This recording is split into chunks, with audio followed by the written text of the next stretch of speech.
Pucks in deep. I like it. These guys are jerks. Pucks in deep.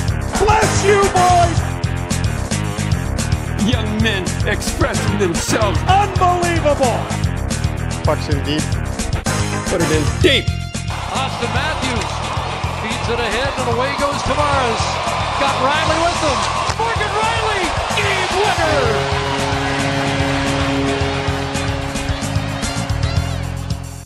Kaprizov in for a chance to win it. He scores! Kirill the Thrill is for real. Welcome to the NHL. A game winner for Kaprizov. And the Wild win it 4-3 in LA. Stützle, one-timer, scores! Stützle, his first NHL goal. Put it in deep. You know, getting pucks deep, putting the puck deep. Put pucks in deep. Just put the puck deep. Getting pucks out, getting pucks deep. Pucks in deep. Pucks in deep. Puck deep. Pucks deep. Keep getting pucks deep.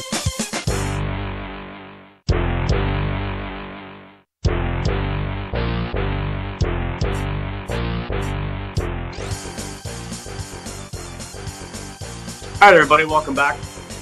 Pucks in Deep Podcast, episode 75. In your ears and with your eyes as well, as that's right, 75 episodes in, and Mr. Adam Lesko and myself are proud to bring you our first dual podcast drop. How you doing, my friend? Not too bad. Not too bad. Lots of time inside, though. Yeah, no kidding. Lots of time to figure out how to record a podcast on video. Well, I mean, here's the thing, right? Like, it's a different dynamic. It's going to be a totally different dynamic. Yeah, everybody's going to see how many beers I'm drinking. I guess that's true, man. But like, you know, so for our dedicated listeners, you guys are listening to us on Spotify, you're listening to us on iTunes, wherever you guys are, you know, getting your fill. Thank you very much. If you're not subscribing by now and you're already 75 episodes in, Lesko, I think you made a point to the listeners. If you haven't been subscribed by now, what are you doing? First and foremost.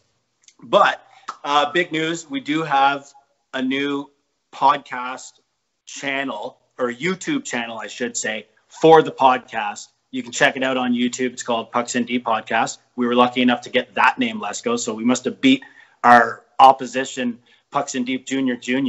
We must couldn't just have Pucks in Deep? Yeah, it's Pucks in Deep Podcast. You'll see our symbol. We couldn't have just Pucks in Deep, though. Oh, maybe. I'm not sure, but I wanted it to be affiliated with the podcast, right? I don't know. Is it still called a podcast if it's on video? Or is it called something else? Podcast. I don't know, but there should be a word for just that. Yeah, either way, we're moving up in the world. Looks like we're going to have some assistance as well on the editing front. Don't want to do any big-time spoilers or anything, but I'm looking forward to the very near future, and this is going to be our first and only video that you'll find on our channel, and I can't promise you that it's going to be anytime soon. Let's go, my friend. Or how good it's going to give me a little time. Yeah, or how good it's going to look. Training wheels. How good it's going to sound. I don't know. This is the first of hopefully many, and I'm really excited, man. It's going to be a fun show.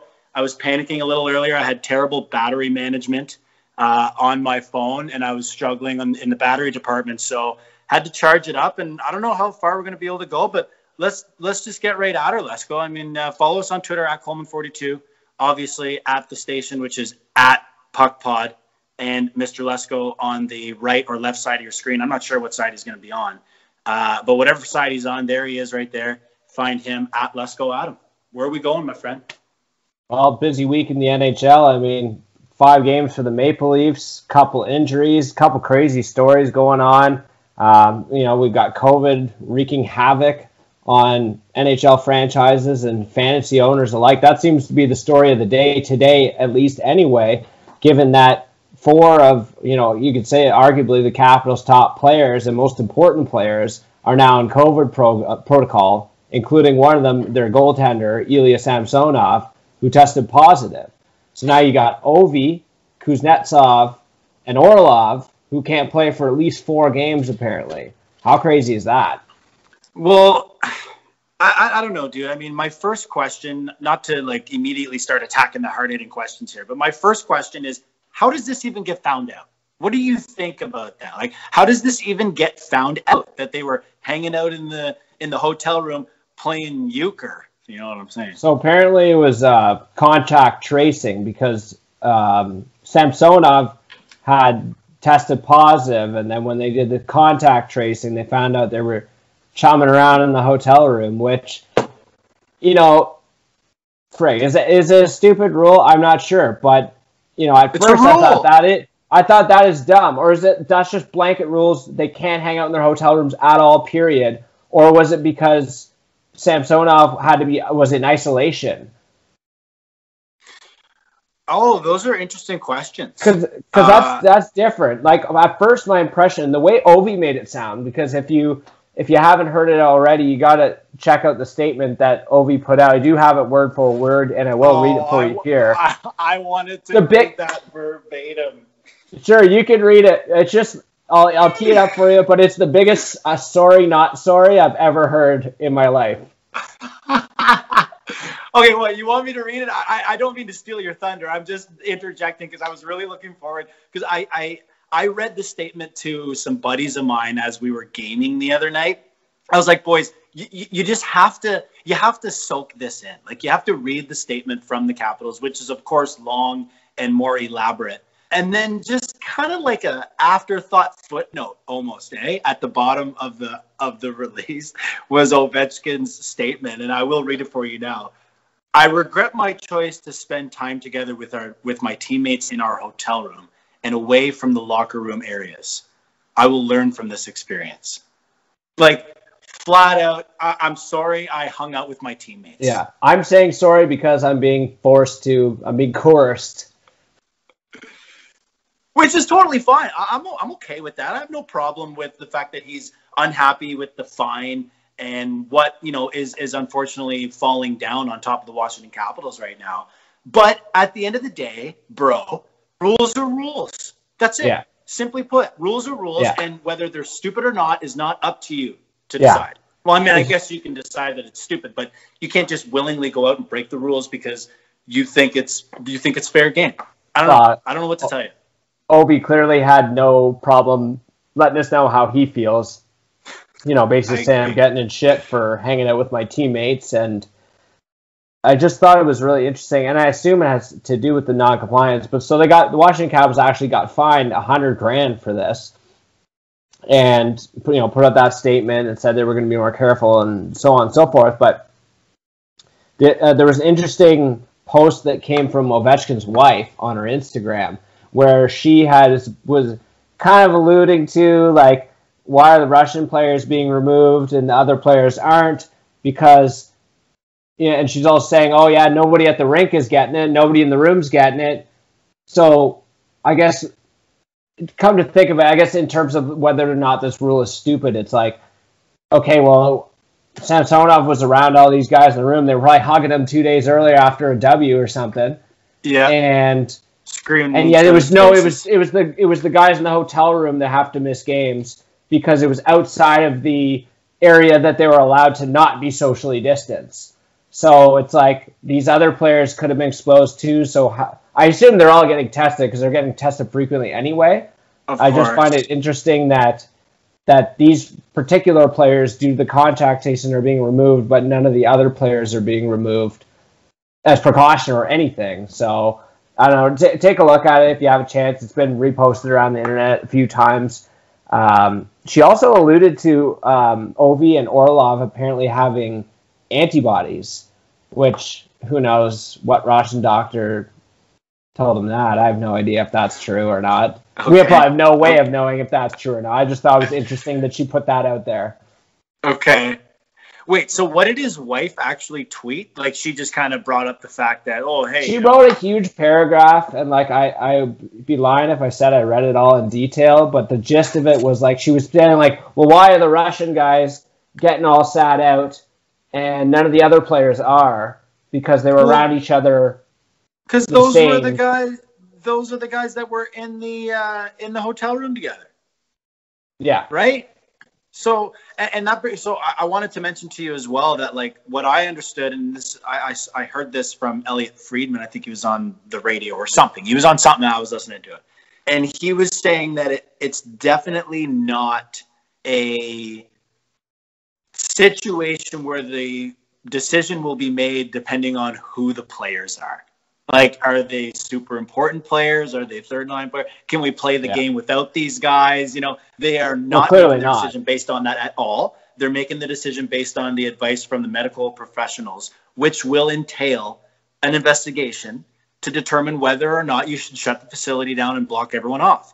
So while I understand your point about, you know, they're hugging each other, and that's everyone's point, mine too, I'm not like arguing it. But in this specific isolated scenario, these guys broke the protocol together. So they're able to, I guess, move forward, play their games, not worry about having to postpone, and just isolate the guys that were part of the incident and hope that no one else tests positive, which is what you said, rapid testing. If one of the other guys tests positive and it comes back tomorrow, well, then we're shutting it down. Yeah, I imagine. I don't know what the threshold is before they shut the rink down and start postponing games, but we've already seen that. Obviously, Dallas Stars, right off the bat, I believe 3 of their games got postponed the first week of the season, and now Carolina Hurricanes have 5 or 6 guys who are in the COVID protocols, and now are postponing or talking about postponing some games there as well. And even I know they were asking the team about Brindamore, they were asking about canceling, and he's like, no, it's absolutely not an option. But to kind of take things back to what I was referring to earlier in fantasy madness here is that it's really screwed with a lot of people. And, you know, when you're looking at a finite amount of time, say you're in a head-to-head and you're doing a week, you know, let's say a team that you've heavily invested in, say you got 2 or maybe even 3 players on a team, you know, or you lose your starting goalie or something like that for a week, you know, that's tough sledding there for you. So it's made an interesting dynamic. I've seen a flurry of interesting moves in the league that I'm in. Yeah. And I've also noticed that something that we actually talked about off the air last time we were together or speaking was, I believe it was after we had Alberga on and we had a chat about, you know, his fantasy picks and things like that. And I believe I messaged you the next day to say, I think I'm going to try and focus as much as I can on players based on Canada because I feel like they're less likely to get COVID. Absolutely. And already we're seeing it in the States. There's 3 teams right now that have been impacted in the States. I know there's more teams in the States, so it's more likely just by probabilities. But due to the nature of the situation down there, it was useful for me to kind of focus my picks as much as I could on Canadian teams. Yeah, I think that was a huge strength. And, you know, if you had that as part of your strategy going into your drafts, I think you're very happy with your results, to be honest with you. I mean, for myself, I got a couple of players in the North Division. You know, I can't say that I did a bunch of it, but a couple times I had a choice between player A and player B. And I went with player A because of the fact that he was in the North Division, even though I wasn't, you know, it was kind of flip a coin. But once I considered that fact, it became no longer a coin flip because it was like, I just feel safer that this player will continue to play all season long and not have any PPDs or IR plus or N/A in my fucking Yahoo fantasy pool. You know, I'm getting messages from the guys in the league right now. They want me to add more spots. I said, listen, like, some guys are actually going on the IR. I don't know if you've noticed that in fantasy. Like Tavo, Tavo Teravainen actually had another injury as well. Right. But I think like there have been instances where players on the COVID protocol, like Blake Coleman is a good example. Blake Coleman have him in a league. He went on the COVID protocol and he was allowed to be put on the IR. But in other scenarios, it's just postponed. It has so postponed when the games are actually postponed. This is when I think the player is just not playing. Yeah, he misses the game too. Like, so if he okay, I see it. So if he misses the game, then I can put him on my IR and I can pick someone else up. So that's like part of the conversation I was having with some of the guys in my pool is like, you can't just if your guy's postponed, you can't just stash him and pick up a free agent. Like that's not how the pool works. Like postponed is different. They're gonna play the games. They may even play the games later this month. You know, yeah, or it'd be maybe interesting. Not yet, but you know. it'll be interesting to see when they can get those games in, because like you had mentioned when we had this conversation last week, was that if you end up in a situation where these games get tacked on at the end of the season, that could be into the playoffs of a lot of fantasy pools and not really benefit your season standing or even your qualification. Mm-hmm. Well, I mean, I think early on, I do believe, and I think we had this conversation as well when we were chatting fantasy, schedule manipulation is such a huge thing in fantasy, man. I always have so many little paperwork and stuff that I've got done for my pools. I believe each team has enough space within the regular season. And I mean, I didn't look too deeply into this, but I would imagine that this is part of the schedule maker's job, Lesko, would be to ensure that within this division, there are crossover blank dates. So certain teams can meet certain teams, and we can definitely get extra games in if need be. And we are already seeing that with some of the rescheduled games actually happening quite soon. Actually, I believe the postponed games are happening soon. So it's not just being added on to the end of the season. However, we have no idea how bad this is going to be in terms of, teams missing games, players missing games, facilities being shut down. We don't know. We don't know what to expect. So, I just cross my fingers and hope that we don't get into a situation where we're extending the regular season well beyond, because Lesko, I don't want to affect the 2021-2022 NHL season, Seattle Kraken's first year in the league. I don't want to ruin that. I want that to go really smoothly. And I believe that the NHL most likely agrees with you on that there's no way they want to see this drag out longer than it has to. You got to assume that they have factored in the possibility that there will be some postponed games and situations or segments of the schedule where they're going to have to squeeze some in. And it's made things pretty crazy, too. I'm not off to the greatest start as far as the betting goes so far this NHL season. And a lot of times it's like you're forgetting there's other factors at play here. It's like, the Maple Leafs played 5 games in, 7 days here to kick off the season? 6 days. So it's been a wild start to the year for some teams, and guys are playing back-to-backs. Guys are ending up playing third-string goalies. We've already seen a lot of crazy stuff and a lot of last-minute lineup changes and things you can't factor in. So it's definitely, we knew it was going to be a unique year to begin with, but it seems that we're already a week in, and we've seen a lot of repercussions to the protocols and to being outside that bubble. What were your thoughts when, and I don't want to stick on this, but I did have to ask you, what were your thoughts when it was announced that Washington had TBA next to their list, and then subsequently got slapped with the fine, and then just like what seemed like minutes after released the names? So they still got the fine. They ended up releasing the names anyway. What was your thought? Like, was that a bit of a circus show or what? Like, or were they forced into doing it by Bettman or something? Like, what do you think? I think they had everything teed up. Like, whatever happened between the league and the Washington Capitals happened all behind the scenes. And then they're like, hey, we need everything lined up here. We need our statement finding you, your statement from the team. And, I'm sure that, and the team subsequently went to Ovi and said, yeah, we need something out of you too.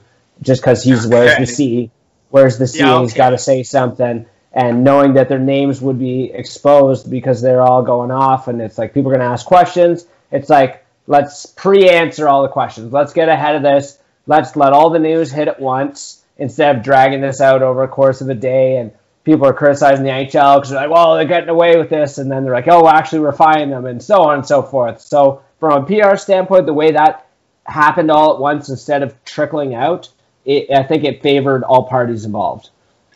Do you think it was as suspicious timing? Like, was the timing as suspicious or more than the Eugene tweet, I'm having people in the building, and then 2 hours later be like, oh, wait, never mind, not having people in the building, we'll follow all protocols? It was So what was wrong with that was the timing of that announcement, right? It was so the bad. Day that Dougie Ford was announcing lockdowns here in Ontario. And it's like, man, could you be any more tone deaf? And it's like, I don't know if they just already had that scheduled into the tweet schedule or whatever, but it was so, like, it was right before they were announcing them. And it's like, I know we had known for probably 4 or 5 days at this point as well that this was happening. So it just sounded tone deaf and stupid, but what he was saying wasn't awful by any means. It was the fact that we were getting locked down on the day that he was throwing that out there. And he had already thrown it out there, but he had, I guess, released like what his plan was. Yeah. And I'm sure there will be a time and a place where the government will be open to you pitching that to them. Their plan for safe, socially distanced hockey game experience. And let's be honest, I mean, Ottawa Senators need butts in the seats as much as anybody in the NHL. So I can't completely knock Melnyk this time. I'm going to give him a half kick on the ass for the timing of it, but I will give him an A for effort and ambition. Okay. All right. I'll take it. My question is just like, does he not? It's like he doesn't have a PR guy. He doesn't, or he doesn't listen to them. Like, they got to be working on a skeleton crew. Did you see their mugshot photographs? They're all fishbowl lenses. Like, no, it looks like someone took them with an old GoPro or something, like a Hero 2. They're all they all look terrible. Like, they all, I don't know. I was trying to show it on my camera here. Like, they all look terrible, and it's like it looks like somebody had the fisheye lens on their iPhone going, and it's like a gray. I saw that in the prep. They look like bad school pictures on Jersey Day. At first, I thought you said Babs, so let's just immediately jump right into Babcock, man. We got to talk about Mike Babcock. What is going on? Babcock. That LeBrun piece was terrible. And I love Pierre LeBrun. I do. I really do. I think he's great. I think he's great on camera. I like the way he writes. Yeah, if you want to pick him apart for a couple articles, whatever. But I like what he offers. And that piece, I mean, you look up the definition of puff piece, and it'll be like forwarding you right to the article. Like, yeah, I thought, and he was getting trolled pretty hard for it online. I was getting a laugh at some of the. Was he? Yeah. Some people were like, "Hey, are you gonna interview Trump next? Like, what's your next move?" And, oh, I did see that one. Yeah. So anyway, it was part of the Babcock redemption tour, and you know that when he granted that exclusive interview to the Athletic and Pierre LeBrun, somebody trusted, somebody wasn't going to go to town on him and let him tell his story. And it's interesting because I imagine it from what Pierre LeBrun was thinking from his shoes. And he's like, hey, I'm going to approach this as a journalist. I'm going to let him tell a story, and I'm going to report it as such. I'm not going to get too much into the prequel or what this all means or get deep into it because that story's been told and speculated on already. So I get it a little bit and how he might approach it. But it just feels like it lacks a lot of context. And let's be honest, like, Pierre LeBrun, I wouldn't describe him as a journalist. He's an insider. He's an analyst, I would say. The scoop. Not a journalist. He's not going to sit there and grill Mike Babcock on what happened. Like, Mike Babcock wasn't going to go talk to Jonas Siegel of The Athletic. He wasn't going to go on TSN 1050 and do a hit with Brian Hayes, right? Yeah. King Hayes there. He's going to start grilling him. So this is a very carefully, and it was very obvious this was going to happen. As soon as I heard he was going on NBC, I was like, well, I can't wait for the first piece to come out, and this is it. And there might be some more. I just think that, I honestly think that the LeBrun piece did more damage than it did good. That's what I think. Like, he chose to play the victim. He played the victim. It doesn't make any sense. He played the victim on both the Marner situation and the fucking and the Johan Franzen situation. Unreal. And the Franzen situation, that story was even more disgusting than the Marner story. And his version of events was like, well, it's like the way he explained it was, it's not exactly my fault, but I guess it is my fault. And it was apologizing without apologizing. I don't know how to describe it. Like he was owning up to it, but basically saying at the same time, like, well, I didn't agree with their side of the story or the stories that were put out there. So yeah, I mean, like I know I ran over you on the sidewalk, but I mean, you could have been at home. Yeah, he deserves to have fault, it's my fault, but like, you know. He deserves to have his day in the court of public opinion, and maybe as far as easing him into the public sphere again will be fine with your casual fan, but I think people who have paid all attention to either the Red Wings or the Maple Leafs might not have seen that in a positive light, much like you're saying, is that it somewhat made him look like, let's be honest, and by all accounts, the guy is a bit of a dick. And so it's very hard for him, and given his brash demeanor as well, for him to come off as overly affable and likable. I like him in the sense that he's a character. He's interesting in the way that he speaks, although I find it very cryptic and annoying. So it's going to be interesting to see how the analyst position treats him, because he's going to have to be a little more direct and not rely so much on Babcockisms, I think, to get by. Dude, brash demeanor. Did you read that in one of your books behind you there? I hope so. It's a nice term. I think you probably read it in one of those books you got there. I like how you're showing off your collection of books, like as if you read any of them. Did you read all those books, or at least some of them? I'm gonna say a solid half. Believe it or not, though, a few of them are actually books that I had to buy for university that I kept. Still there. I was like, these are good ones. But I said there are a portion of them that I have actually never read and intended on reading some point or another.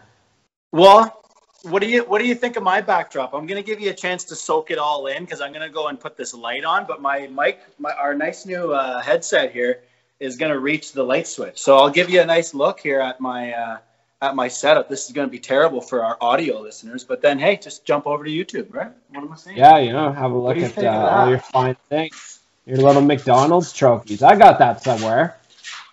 Dude, do you? Yeah, I got the whole set. Do you have them in the plastic, though? Oh, 100%. Like, that's what's up. As if it's worth anything.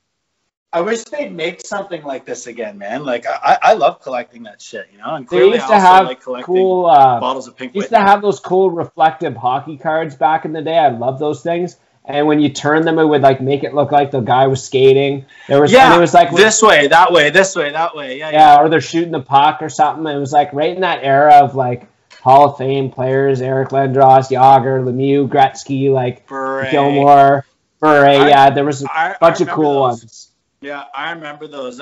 I'm so proud that I was able to keep them and keep them in great shape and not I guess obviously the actual trophies themselves came in little boxes, so I guess it loses a little bit of value there. But I mean, it's such a sweet thing to have on display, and I was so pumped to be able to use it for the podcast background, even though I'm gonna kind of sit right in front of it. I don't know, it's worthy of being back in there. And there's an example of one of our hoodies that you guys can buy on our website. We're gonna put the link down below in the video, and spend some money on some merch. That would be fantastic. We could use some better equipment than what we have going right now. The setup is rather not ideal, but I think we're making it work. Let's go. I think this is going quite well here for our first video episode. I'm pretty excited about it. I think we're doing just fine, my friend, just fine. So one more thing I did want to tack on to the end of the Babcock conversation. You might have caught me looking down at my phone here. But Mike Commodore, who always has an interesting take. Known Babcock fan. Big fan. Known Babcock fan is right. So I'll just read his tweet verbatim because it is something. And he goes off on him quite a bit. Probably hasn't in a while, but obviously knowing when I saw that Babcock was back in the public space, I knew that Commie would have something to say about it. So he tweets, "Folks, Babcock let 1 year pass and now he's on the Rehab My Image tour. Don't let him fool ya. Every word that comes out of his mouth is bullshit. He's a bully. Babs, you're lucky you weren't outed 15 years ago. You made your money, now fuck off, you arrogant piece of shit. Hashtag fuck Babs. Oh, man. I'm glad you do this digging, bro, because I didn't know about that. Nobody brought that to my attention. I'm glad you do your digging on this, because that is a juicy bit. I used to be all over Commodore, like not actually on Twitter or whatever, but I used to be all over Commodore and be like, fuck, man, this guy just hates Babcock, like whatever, man, like, you know. And then very quickly, I was gonna say slowly, but it wasn't slow. Very quickly, I was like, I understand where this guy's coming from. Like, get him out of here, you know. And yeah, he's very outspoken, and I mean, not mincing words. I can tell you that much. Not that I think that there's anything wrong with a couple of F-bombs and a couple of S-bombs or whatever. Like, he didn't go offside or anything. He just went vulgar. And oftentimes, Lesko, as we've discussed in the past, like even when we were discussing starting the podcast and, you know, cursing and what to do. And it was like, sometimes it's just necessary. A lot of the times it's completely unnecessary. And that's just, I mean, maybe I can blame it on the Valley accent or Valley slang, but sometimes it's necessary to drive your point home. And in this case, Commodore could not dislike Babcock any more than he does right now or ever in the past, and he just lets us know it. I mean, you don't even have to ask him how he really feels, because he told us. He told us already. So what do you think is a bigger contributor to your swearing habits? Because mine are pretty bad. And do you think is it organized sports or just Valley culture? Whew. That's such a good question, because originally I was going to take your bait and say sports, but it's not. Like, it's not. I mean, I actually don't really remember cursing a whole lot in sports, other than maybe, like, you know, quietly to myself or something. Like, you get hit with a pitch in baseball, you go, oh, fuck, you know, or something like that. But it wasn't like talking amongst your friends. Whereas that's how I swear now these days, is talking to my friends and saying, like, oh my God, like, is it ever fucking snowing out there? Like, it's completely unnecessary for me to say that about the snow, but it's really fucking snowing there. Like, it's really snowing out there. Like, I'm really trying to drive the point home.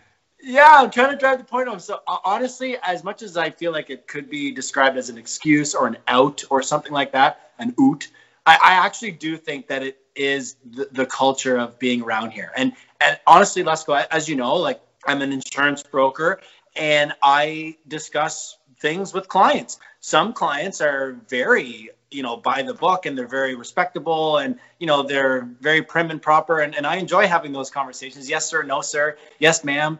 And then other times, other times my guys call me and they're, hey, Doug, what's going on today? You know, and I'm just right back at them talking like that to him, you know, because I'm a good guy, local guy, and I want to. Oh, not too bad, Bobby, you old fucking bag licker.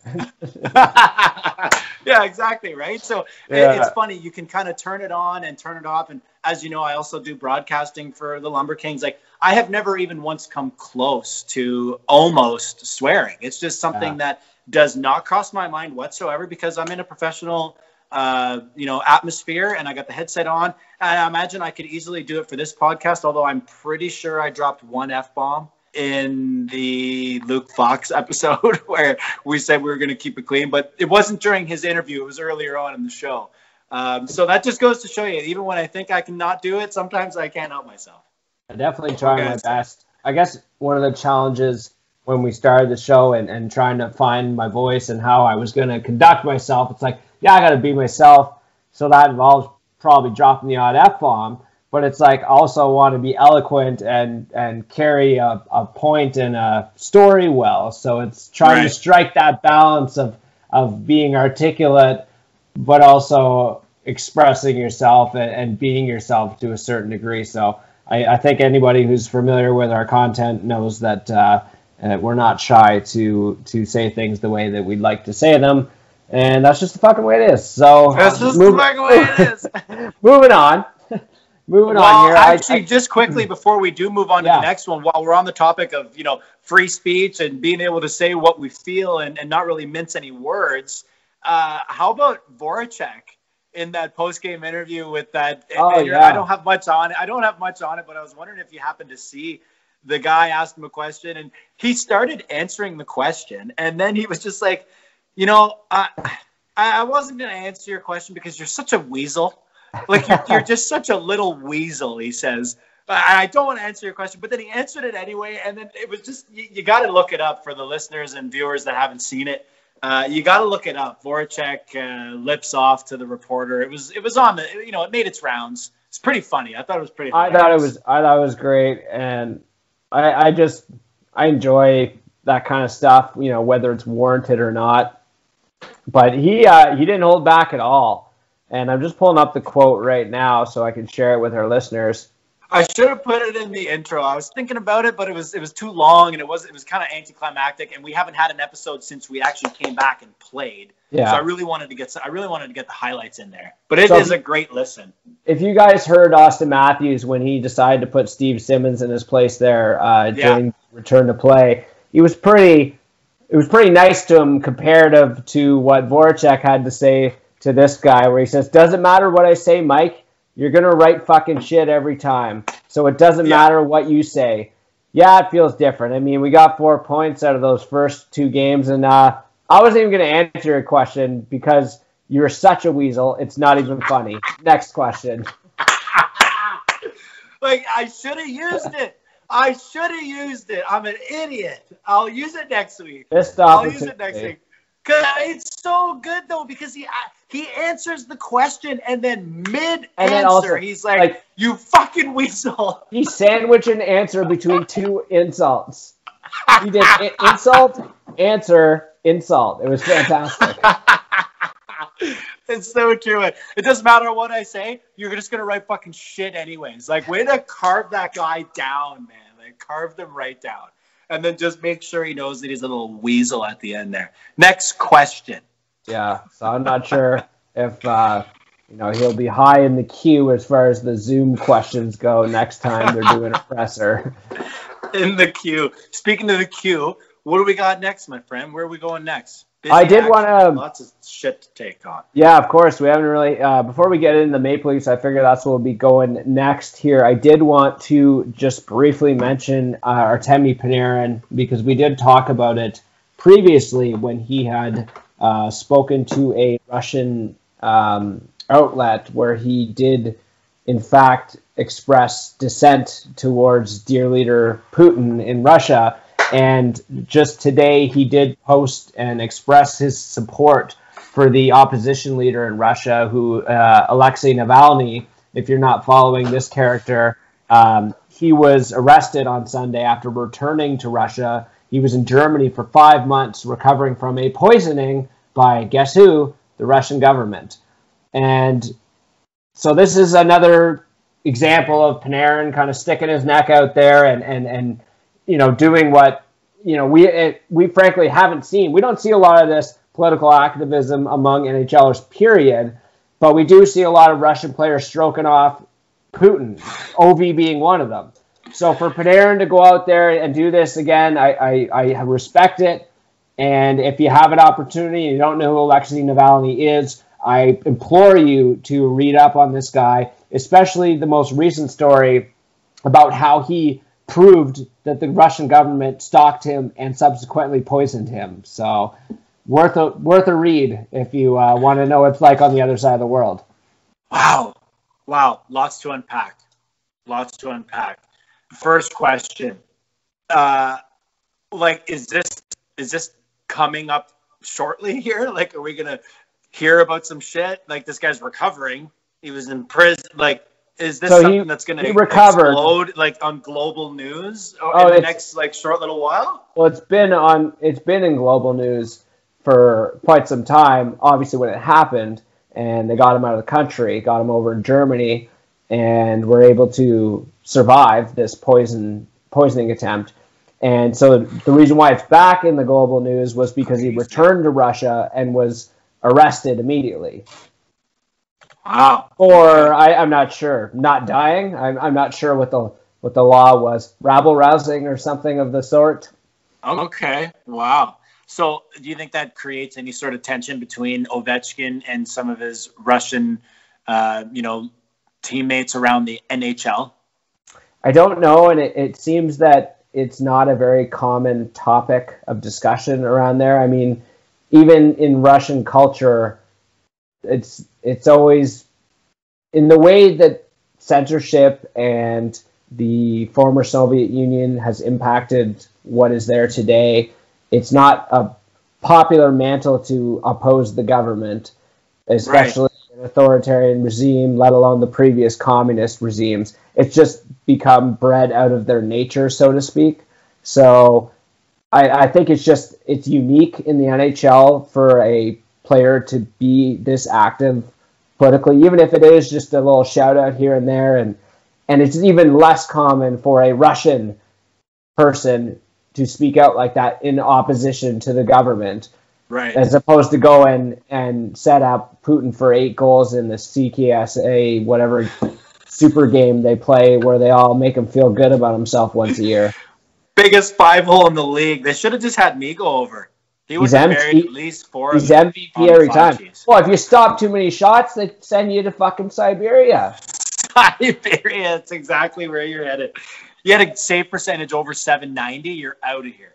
Fucking gone. Out of here. Not only are you not invited back to the game, no vodka, straight in the train car, going north. Headed north to the mountains. So north, how about the North Division? How are we liking it?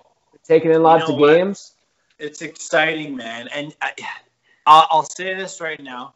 The first week, I did the absolute best I could to satisfy my desire to watch hockey, as well as Kirsty's desire to have me around. So, because we have the garage. This is the garage, by the way. This is where we're at. We're in the garage here at the farmhouse, or at least I am. So this is where I hang out. This is my man cave. I got the Xbox and the TV over there. And to be completely honest with you, I would have loved to have just been out here point blank from 7:09 till, the end, whenever I felt like going to sleep. But unfortunately, so far, I've only been able to watch all the Leaf games, like in their entirety, all the Leaf games. I've had to catch up mostly on highlights and game recaps for other games, which really disappoints me because it's so interesting and every game is so important, Lesko, with the shortened season and the fact that every point that you lose remains in your division.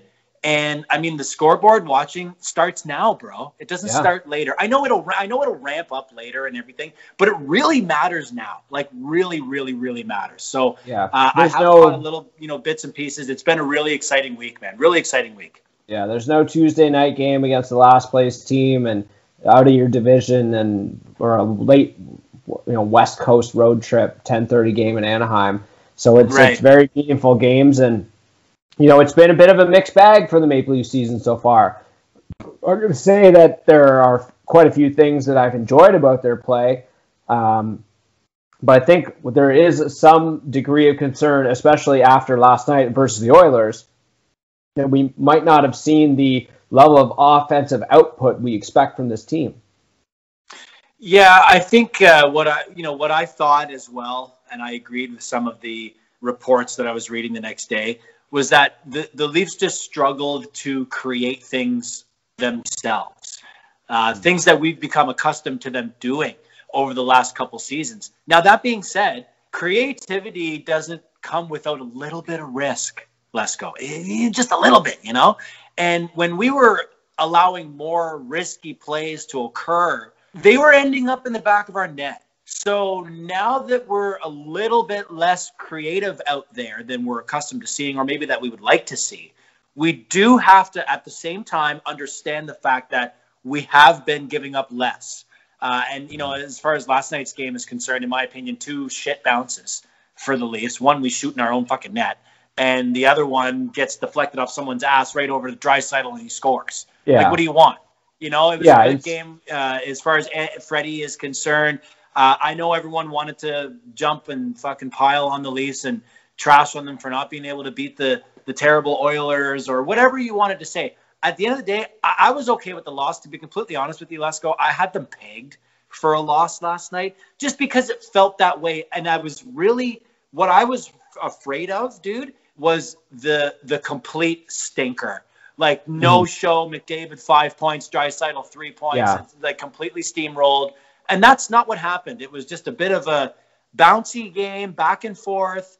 They got some bounces. We didn't create as much as we'd like to. And I'm not giving them an out here, but I think it's okay. I'd like to just wipe it, move on. We lose Joe Thornton, which is a big deal. But I think that creates space for Hyman to jump up in the lineup, and you know how I feel about that. So I'm looking forward to Friday. I think the Leafs are going to bounce back in a big way on Friday. Yeah, I mean, there's two sides of the coin last night, and one of them you already mentioned, and it's that there's a bad bounce, a bad penalty call that pretty much cost them the game right there. But the other side of the coin, and something that definitely has to be addressed, it was that the lack of generating offense, and it was concerning in that they still managed to hold the puck, win faceoffs. They drove possession and had a lot of ozone time, but did not, unfortunately, translate that into quality scoring chances. They were held to the perimeter. Edmonton was collapsing everyone back and keeping them out of the middle of the ice. Now, that's where they do their damage, is in that home plate area all the time. If you look at the most successful games, it's the amount of chances they generate there. So they're going to have to find a way to get inside, and it might be, based on what you're saying, it's getting a little more individual efforts and guys finding their way to the net. But they're going to have to find a way to break that down and stop playing so much in the perimeter, and really goes back to characteristics that I feel is a defining one of this era of Maple Leafs, and that's the overpassing that we've become accustomed to seeing. It's the not putting pucks on net, and when you do put pucks on net, they're from the outside, and they're not actual scoring chances. The shot selection becomes poor, whereas I feel like the skills there. There's no question about it. We already know that, and they did play the game plan I think they wanted to play last night, and that was shut down McDavid. They did that successfully, and they owned the puck. They did that. They just didn't generate enough, and they didn't make Koskinen sweat enough. Yeah, I agree, man. I think that's a good summary as well. Let me ask you this. If I told you prior to puck drop that the Leafs were going to play that exact game, maybe I just told you what the score was going to be, 3-1 with an empty netter for the Oilers, and McDavid held to whatever he got. Did he get any? Did he get an apple? I'm sure he got an apple. I don't know. I don't know. He didn't score. So anyway, point is, what I wanted to ask you is, if I told you that was the tale of the tape, 3-1 empty netter, and McDavid didn't scare me at all, or maybe once I was a little scared of what he was doing and where he was taking it, and I kind of went like, oh no, but then we shut him down. One time, fucking Hall made the nicest play in the history and just angled him to the outside, and I was like fucking standing up at my couch being like, that is what is up, like that is what you do. And we lose the game, fine, like fuck man, throw it in the bucket. We played great. I don't know if we played great. We played great at certain moments. They played good, but not good enough. We limited his space. I think a lot of the players were a little too concentrated on the McDavid and Draisaitl factor and less concentrated on doing our own fucking thing. And that's what I think is going to happen on Friday. I think it'll be hopefully a better balance of the two. What I'm interested to see is if we go away, like shift a little bit away from defending McDavid and Draisaitl and more into playing our own game. I wonder if that means it'll be 6-5 Leafs. With Matthews with 3 and McDavid with 3, like a hattie, like OV and Crosby did growing up. I think that we could be in store for something like that on Friday if Keefe decides to, he's going to blend up the lines a little bit. I really hope that Hyman gets up there with our boy Poppy, man, and it'll just be Poppy's it'll be a shootout too now. So let's not get too excited because Matthews left practice today, wasn't feeling good after the game. So that's a bit of a scary thing. I'm hoping he is, and we don't know a whole lot about it. I'm going to say that Jumbo Joe looked injured. He looked pretty serious with whatever happened there. I know we kind of glossed over that earlier, But that is, definitely a huge concern for them right now. And I think it does open up space for Zach Hyman to get on that line. I do want to definitely shout out Matthews' play last night, though. I thought he was fantastic out there. He was, that goal is underrated. Everyone's like, oh, bad one for Koskinen. No, Matthews was looking in front of the net, and Koskinen didn't physically cheat on that. He didn't move. He didn't move at all. He didn't even move when he reacted to the shot, but he was looking. He was looking already in his peripherals, looking to who he could pass to in that situation, given the bad angle, and Matthews snuck it in there. And I'm just 50-50 on that. I'm 50-50 on that. Yeah, it's a nice goal, but it is also bad on Koskinen. Like, come on, let's. Yeah, it's definitely bad on Koskinen. You're right. If Freddie lets that in, we're not going to be too happy about it. But you'll give it up. You'll give it up to Matthews, McDavid, Crosby, McKinnon. Like, you'll give it up to these guys, but it's still not great. And the deception was there. Like, it was. But you're right. Anytime you see that going on a goaltender, you're going to wish he had that. Yeah, for sure. Matthews McDavid matchup, you could say somewhat disappointed, but maybe not so much for us, given the fact that we could say Matthews, I think, kind of won the night if we're going to look at that direct head-to-head matchup there. Matthews, I think so. He scores the goal, and he had a really, really nice one incredible defensive play on McDavid. It was somewhere around the Leafs blue line where, like, one extra stride and McDavid would have been wide. Like, he would have peeled wide and been home free. And Matthews just hit him with the stick lift. He didn't actually steal it, but he hit him with the stick lift, and then it got poked into the corner, and it was another fantastic play. Like a team effort, team defense. We lose the game, I get it, but I like what I saw in that regard.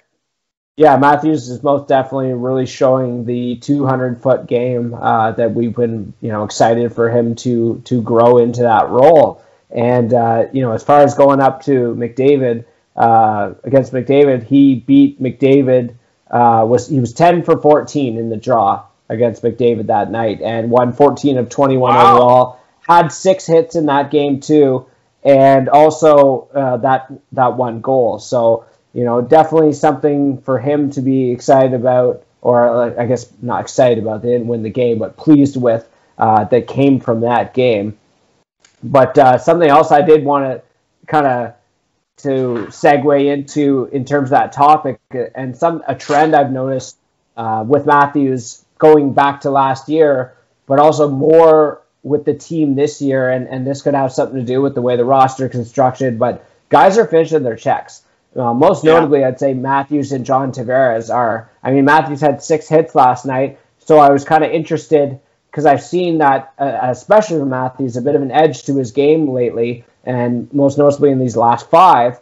So I decided to check into his hitting stats. So to put it into perspective, he's got 11 hits already this year he's credited for. He had 21 in his rookie year. He had 16 in 17-18. He had 28 hits in 18-19. And he had 40 last season. Wow. And what's that gives you an idea. 11.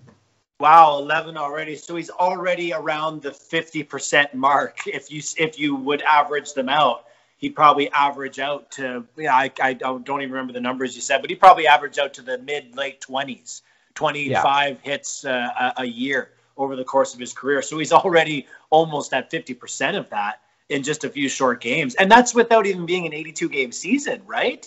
So I think that's exciting. And you know what, Lesko? We've had this talk before as far as fantasy is concerned. But, just on the general side of hitting, I always have to wonder, like, what constitutes a hit? Is it when you fall over? Is it just when you go crashing into a player? Like that, I don't know. And I've heard it's interesting. I'd like to know. I've heard that the individuals who are employed by the NHL that work in certain buildings are more generous with the hits than others. Yes, so there's an ambiguity there, I guess. But I mean, that's all we have to go off of. So we're gonna have to take it.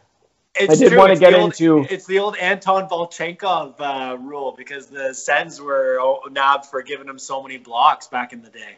They're just giving him 25 blocks in the game. He only had 12 on NHL.com, but they're giving him 25 in the arena. So I guess my question for you, based on the Maple Leafs' first 5 game, which has been a bit of a mixed bag altogether, I've liked what I've seen for the most part, but do we have to be concerned, and maybe in particular, about the offensive output of this team? I'm not concerned at this point. The record is good enough out of the gate to not be worried. If we were in the Vancouver shoes, not off to a screaming start, then I think maybe the concern level ramps up a little bit. But even still, it's still just too early. Now, normally, what do you think, Les, going on an 82-game season? What do you think we give, and by we, I mean just generally hockey fans, we give about what, like a month? Well, it's like mid-November. A month I believe and a half. It's the mid-November mark. I think it's American Thanksgiving. They say that if the team's out of the playoffs, you're out. It's like 98% chance you aren't making it. So you can't start slow. You can't afford to. So given the fact that they're figuring it out and it's 5 games in and it's small sample size, you can't read too much into it. If this is, them figuring it out and this is their struggle so far, then if we're going to extrapolate that into the season, then maybe it's not something to be overly concerned about. Well, I mean, you brought it up earlier with the time of possession, ozone presence from some of our big guys, and it's there. And we're definitely getting looks. Like, the looks are absolutely there for some of our star players. I hate to be this person because I love them and I've backed them forever, and I have him in my keeper league, and I'm super stoked. I drafted him this year. He kind of fell to me, and I was pumped about it. It's William Nylander, and it's just like, come on, Willie, get there. Get there. Take 2 more strides and be there. That's all. Like, he's so skilled and he's so smart, and he sees the ice and plays every which way that I want him to play, except for the fact that he just won't get there if he's not already there, if you know what I'm saying. If he's not already there, he's not getting there. And I'd love to see him get to that point. You don't see it every, consistently. Like, I thought he was far and away the Leafs' best player in the first game, and then maybe a little bit pedestrian in some of the others, but still doing what he does, and that's, being a one-man zone entry machine, carrying the puck up, establishing possession in the O-zone. So there's a lot to like, obviously, as there always has been about William Nylander. Going back to the positive side of things, I have really liked what I've seen from Matthews. I know people are a little on him from the lack of goals so far, and me included, I love seeing the guy score, but let's look at the goals are going to come. He's shooting 7% right now. 7%. His career average is 15%. So that's less than half. High. That's significant. And that's a high. That's a high. I think last year he was shooting like 17%. So to give you guys an idea. That's absurd. That's very high. He's so good. Yeah, well, he's one of the best shots in the NHL. He's one of the best shots in the NHL. We know that. There's not a lot to be concerned of there. I did want to send it over to Johnny T, though. Johnny T looks different this year. He looks hungry. He looks like a man possessed. He's been consistently probably their best player through 5 games right now. And he just looks, he's got a spring in his step that he didn't have last year. And I don't know if that's due to injuries or whatever. I'm just happy that the Johnny T that maybe we saw in the first year of the deal appears to be what we have right now. Dude, he looks like a really, really highly motivated player. That's what I see, a highly motivated player. And I think it's interesting to speculate on where that motivation comes from. And I think you can bring up a lot of things. You can bring up his family. You can bring up the Leafs, the team that he just loved so dearly and, gave everything he had to the Islanders. And now he's here. Like, this is his chapter. And this is probably where it will end for him. And I hate to be that person as well. I don't want to be all doom and gloom, but come on, man, he's getting older. Like, he's closer to the end than he is to when he started. Back when John Tavares at the World Juniors, again, Canada's back in it. Like, that's a long time ago. So, like, he's got something in front of him now, and he's got guys surrounding him. I think he believes in this team. And, like, he was a generational talent in the OHL, granted exceptional status. That doesn't happen by accident. And I think you can count on that type of player to be able to continue to bring it at an elite level every single night, well into, years past their proverbial prime for some of their other more standard, not as elite status level teammates. Yeah. And I'm not knocking Tavares last year either. He had he had a good output. It was, less than what he put up the first year. I just think he looks different on the ice, and I'm really happy with what I see. And that's what makes the Leafs a true threat, and what makes them so difficult, and should make them so difficult to match up against, is that they have 2 first lines when they're going. They've got at least 2, right? And then, the changes they've made with the franchise in becoming a lot tougher to play against in the bottom 6 of the lineup. And we've seen, like I mentioned earlier, some physical play with the top 6 as well. Those are the kind of things that we wanted to see addressed. It's nice to see that they have been addressed, and they just got to keep building off it. And I think they know this, and I think Sheldon has an opportunity here, and I think he's taking advantage of it.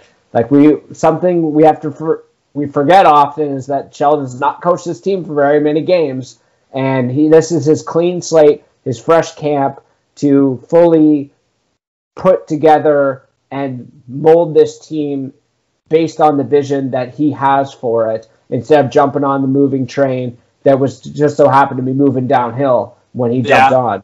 Yeah, no kidding. I mean, yeah, he definitely got handed the keys to a pretty nice vehicle. It wasn't an old beater that had to be, driven on spare wheels for a little while until they could, afford some new parts or find some in the ditch. He got this vehicle ready to rock, and maybe not necessarily ready to rock. There was obviously some moves that, some people could call necessary. Others might say it was a bad decision to bring in some of those veteran players, Simmons, obviously Spezza for another year, Thornton as well. Bogosian. So it's interesting. We're not going to know until we know, right? And it's just such an incredibly unique season with the divisional play. And, as we mentioned earlier, all the points staying in the division. It's going to be a fun ride, I think, right till the end, because as soon as you get closer to the end here, for a team like the Toronto Maple Leafs, whom we are anticipating to be high up in the standings come the end of the year, we're going to be interested in jockeying for positioning, man, and jockeying for who our first round matchup is going to be. Now, I don't believe that any team ever throws a sporting game so that they can play someone else, but it's important to, know who you're playing against, try and get a favorable matchup. And not only that, Lesko, but try and get favorable records in comparison to the other divisions so that you may be able to have home ice advantage moving into the third round of the playoffs, which is when we're first going to see the crossover between the two divisions. And that's another interesting question on its own, because we got to talk about potential quarantining. Are they going to do a bubble? Are we going to do all the games in one spot? That is going to be a super interesting discussion once that nears its end sometime around the, early summer. It all sounds like a logistical nightmare, and I'm so glad it ain't my job to deal with it. I'll tell you that. Although you do deal with some pretty nightmarish logistical situations, don't you, my friend? Yes, in my day-to-day life, I do. So that's enough for me, I guess. And lots of infrastructure over with the West Coast. Lots of moving and shaking going on around here. So no kidding, buddy. No kidding.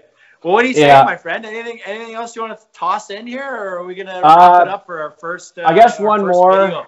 Okay, what do you got? One more I'm gonna toss in. I got one thing for y'all to check out on Lesko's list. Jonas Siegel did a piece on the origin stories of Sheldon Keefe, and as you might know, if you're a regular listener, that we are big Keefe fans. Talking about his roots here in Pembroke and how he kind of his coaching career came to be. Some great interviewees in that article as well. Jeff Patterson, longtime volunteer of the Kings, big guy in the local legend as far as the hockey community is concerned, and some good quotes as well from a former player, captain of the Kings, and coach of the Kings as well, and Sean Crozier. So I really enjoyed that one myself, and it's very interesting if you're into that kind of stuff, and of course if you're local and want to check in on that, it's definitely worth a read. And so I should, when is the Athletic going to start paying us for ads though? Because I spent a lot of time plugging their articles. When is the Athletic going to give me the deal for the new subs? Oh, hey, brand new subscriber. How about $3 a month for the first year. Meanwhile, we'll Yeah. charge this sucker the How about regular this? amount. How about this? If you're a regular listener, you can reach out to me. It's something I discovered that I didn't know the other day is that there are free 30-day passes that I can give away, I guess, to people. So I was looking on my account. It says, I think it's 5 I can give away. And it gives you a 30-day trial to subscribe to The Athletic, a 30-day subscription. So if anybody has been bitching about me plugging Athletic articles that I like and are interested in delving into it and checking it out, you can reach out to me at Let's Go Adam, letsgo@live.ca, or find me somewhere, and I will send that to you. So anybody wants that, you hit me up, first come, first serve, and I will share that with the people. Wow, a man of the people. And I will try to find more free content for my list, for future lists. Okay, all right. Well, that's going to be a tough out because I tried to read the Toronto Star article, which was basically a summary of the Babcock article. It was Chuck laying into him a bit. Yeah, but like, why the fuck do I have to pay for that?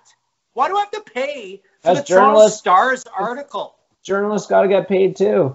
It's not public service.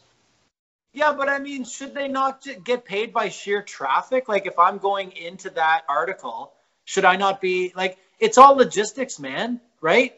Oh, if we get in a whole conversation about how legacy media is a problem in this country and their inability or slow adaptation to the current market. Sounds like a university course I once took. Man, I got notifications everywhere. Yeah, it sounds like a boring podcast too. I got a webcam, and I'm not overly happy that I'm using my fucking cell phone right now to do this pod. So we got to figure something out because I bought a webcam. That's pretty you have sweet. to figure something out. Yes, I have to figure it out. Yeah, I've been using the webcam to stream Warzone on Twitch. Where can we find you on Twitch? Tell the people if they want to watch your Warzone. So on Twitch, the channel is Coley PID. Coley. Coley PID. I have no like avatar picture or anything. I just started it. We had a game though, bro. I think we finished in 4th maybe. And it was epic. And it was on video, and it was recording on the stream. And we had some sweet team plays. You know how it is, the circle. Everyone knows what Warzone is, and same as Fortnite. Kind of same deal. Like it was fun. The boys were all over me for a little while. Like, you should stream. All these guys are streaming on Facebook and stuff, and all it is them playing the game and blah blah blah. And I was texting with you earlier about this today. Like, we kind of inadvertently did that by accident when the Leaf game was on, and the boys were mentioning that I should do that all the time because it was more entertaining to watch the game and listen to me react and yell and scream and stuff. And you said the same thing. You're like, you should definitely put yourself on record. Yeah, even if you're by yourself, man, your in-game reactions to every, even sometimes mundane play is second to none. So I will look forward to more footage of you watching the game, and as soon as I can join you for one, we'll do something like that as well. So we got a few things in the works. I think we have the equipment, man. Like, we've got the equipment. I think we can definitely make that happen. It'd be a lot of fun. But I mean, obviously, let's go. We got to wait until we can be together again, right? Yeah, we've got a few what do they say? Irons in the fire, so to speak, for you guys, and we'll definitely keep you posted on that as far as the content game goes. Take it away, wrap it up, son. All right, well, we're wrapping it up. Thanks again for joining us here on the Pucks and Deep podcast. Josh Coleman, Adam Lesko. You can find us on Twitter at LeskoAdam, at Coleman42. Find the station at PuckPod. Drop us a line. Email is realpuckpod@gmail.com. And don't forget to check out our first YouTube video for the podcast channel. On YouTube, you can find us. The channel's name is Pucks and Deep Podcast with that sexy-ass logo that Lesko drafted up and designed it. Yeah, every time I see that, Lesko, I'm a little bit more and more pumped these days. You did a great job on the logo. Looks fantastic. Video is going to be up shortly. I have no promises, dude. I don't know how quickly it's going to be to edit this and look at it. But pardon me? Stop making promises on the air you can't keep.